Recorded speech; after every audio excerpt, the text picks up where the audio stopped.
Ça y est. Et ici aussi. Ok, c'est bon, tout tourne. Bienvenue sur Shodan XP. J'avais des questions par rapport à ton parcours. J'aimerais que tu nous expliques pourquoi tu t'es venu au Japon, qu'est-ce qui t'a donné l'envie de venir au Japon, pourquoi tu as voulu quitter la France ou changer de pays. Enfin tout ça, et que tu nous détailles tout depuis le début. Alors je me présente, je m'appelle Gaël, je suis originaire de Vichy, dans le centre de la France. J'ai 29 ans cette année. Mon objectif au Japon est simple, c'est de y vivre, y travailler, obtenir un visa permanent pour ensuite me lancer dans la rente immobilière. Ce que j'aimerais à long terme, c'est vraiment ne plus travailler et gagner de l'argent.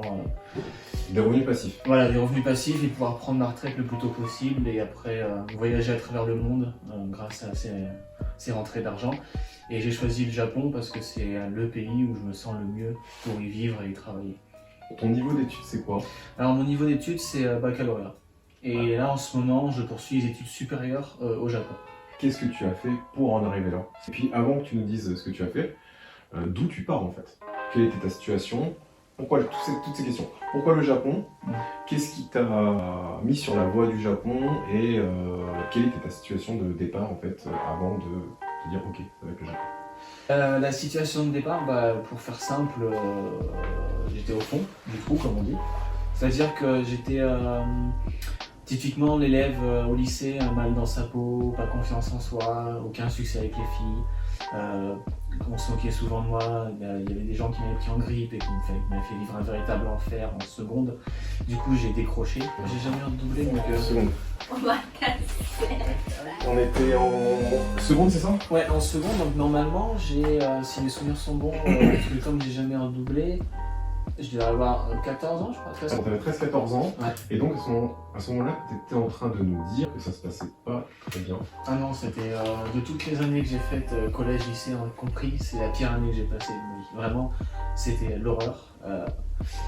Et du coup, j'ai décroché scolairement, ce qui est logique. J'étais harcelé. J'ai continué d'aller en cours, tu vois, j'étais physiquement présent, mais je faisais plus rien, quoi. Je révisais plus, je faisais pas mes devoirs. Je passais juste mon temps, je me mettais au fond de la classe, j'avais mon cahier et puis tu vois, je dessinais des trucs. Et une fois arrivé en première, je fais une première STG, donc sciences technologiques de gestion. Au final, c'est pour travailler comme comptable dans les entreprises. Et là, je me rends compte vraiment que non seulement je suis en train de décrocher vraiment, tu vois que c'est violent, et aussi que je suis pas du tout là où je voudrais être. C'est que la filière dans laquelle je me trouve me plaît pas du tout. C'était pas. Ouais. Parce qu'à cette époque-là, j'étais très attiré par le métier d'éleveur canin. Et j'avais trouvé un lycée à Saint-Gervais d'Auvergne, c'est près de Clermont-Ferrand. D'accord.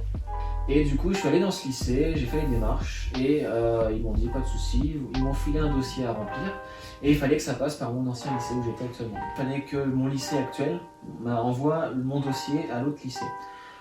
Sauf que le lycée où j'étais, c'est vraiment un lycée qui était merdique. Enfin, niveau administratif, ils étaient à la ramasse et ils ont trouvé le moyen d'envoyer le dossier après la date butoir pour pouvoir être inscrit. Donc du coup, forcément, quand mon dossier arrivait trop tard, j'ai pas pu être pris dans l'autre lycée. Du coup, ils m'ont dit, c'est pas grave, ce que vous faites, c'est que vous attendez la prochaine rentrée, tout simplement, et vous représentez, et puis voilà, ça se fera. À ce moment-là, j'ai confiance, je me dis, ils m'ont dit, vous revenez l'année prochaine, et il n'y a pas de problème. Et moi, je suis jeune, je suis pas encore dans la vraie vie, tu vois, et l'innocence de l'âge fait que je dis, pendant un an, je vais faire mon BAFA, permis de conduire, sortir avec les potes, jouer aux jeux vidéo, tu vois, ça va être une année sabbatique en quelque sorte. Et je me repointe tout souriant avec mon dossier cette fois-ci bien complet et à l'heure pour aller dans ce lycée. Et sauf que là, on m'annonce... Mais monsieur, mais jeune homme. On m'annonce que je peux pas être pris parce que j'ai été déscolarisé. À ce moment-là, on m'a pas dit que c'était possible de se rescolariser, tu vois. On m'a juste dit que t'es déscolarisé, point. Ouais, le mot pour toi, il est violent. C'est comme quand on te radie du Pôle emploi, tu sais, mais qu'on te dit pas que tu peux de nouveau t'inscrire. C'est comme si maintenant c'est fini. C'est ça ce que tu veux dire. Ouais. Et puis c'est le choc sur le coup parce que tu te dis j'ai passé un an sans rien faire en attendant. Du coup j'ai pas réfléchi à d'autres projets parce qu'on m'avait dit que ça serait bon, donc je pensais que j'allais faire mes 2 ans dans ce lycée, avoir mon bac pro et après pouvoir commencer à travailler.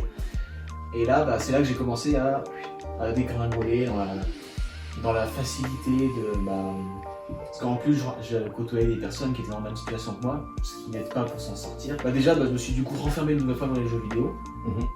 Et du coup, après, comme j'avais 16-17 ans, j'ai commencé à boire. Et comme ses potes, ils fumaient aussi, ils commençaient à fumer ensemble. Et là, c'était le cercle infernal tous les jours. Se coucher à 5h du matin, se lever à 3h de l'après-midi, boire, fumer, jouer aux jeux vidéo, être une larve, quoi, vraiment. Et ça a duré quelques mois quand même, cette histoire. T'as quand même passé ton BAFA, t'as quand même fait ton permis de conduire pendant... ce qui est pas mal quand même. Enfin, je veux dire, en un an, t'as été déscolarisé, mais t'as quand même fait quelque chose. Bien sûr, je voulais pas non plus ne rien faire du tout pendant un an. Donc là, ouais, tu me dis, ça a duré quelques mois, ça dure combien de temps, cet état de fumette, buvette, jeux vidéo, coucher 5h du matin, lever 3h de l'après-midi?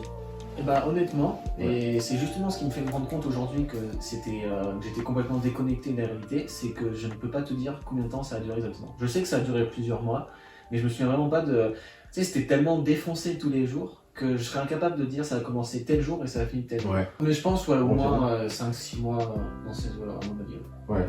Quotidiennement, tu vas avoir la notion du temps. Ouais, bah oui, parce que tu sais, vraiment, tu sais même plus quel jour t'es à force de jouer que les soirs. Tu te couches, il fait jour, tu te réveilles, il fait nuit. Ouais, puis t'as pas vraiment de compte à rendre, t'as pas vraiment d'obligation, quoi. Non, en plus, ma mère m'a jamais s'arrêté là-dessus.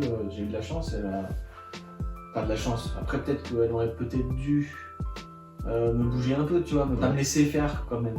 Mais c'est vrai que non, il n'y a jamais eu de soucis de ce côté-là. Après, il y a eu le fameux déclic. C'est le jour où tu te dis, est-ce que c'est ça ma vie et est-ce que je veux que ce soit ça toute ma vie? Parce que c'est soit tu continues comme ça, soit bah faut changer, quoi. Ça, c'est intéressant. Qu'est-ce que ça a été le déclic, justement? Qu'est-ce que c'est le déclic, en fait, que quand on a... Voilà, ça fait 4-5 mois qu'on boit, qu'on fume, qu'on joue aux jeux vidéo, comme ça, qu'on n'a pas d'horaire. C'est quoi le déclic? Moi, le déclic, je m'en souviens. Par contre, ça, je m'en souviens. Ça a été ultra lucide. Voilà, la partie 1 de la vidéo sur Gaël s'achève. Pour savoir quel a été le déclic de Gaël, on vous donne rendez-vous dans la partie 2. En attendant, mettez un like, abonnez-vous si ce n'est pas déjà fait, et commentez et partagez. Merci et à plus.